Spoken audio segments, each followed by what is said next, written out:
I'm here today to show you the difference between log out and end call. So I'm going to sign in as a teacher here.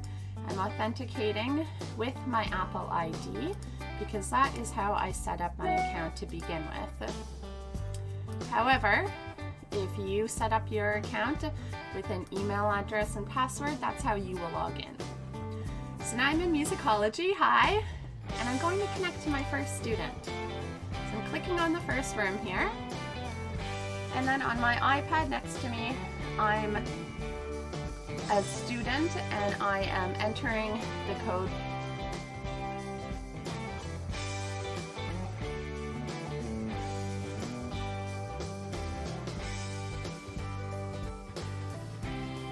Now I'm ready to connect to my next lesson, which is this one here, HP 001.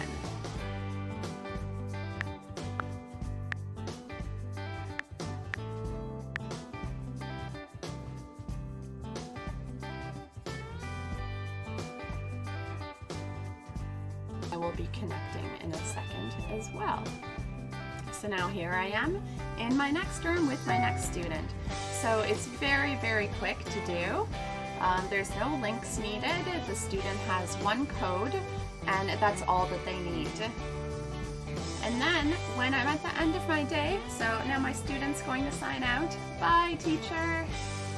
Sign out and call. And now you see my student signed out. So I'm going to end my call with my student, and then I'm done teaching for the day. So I am going to click on this button here and log out.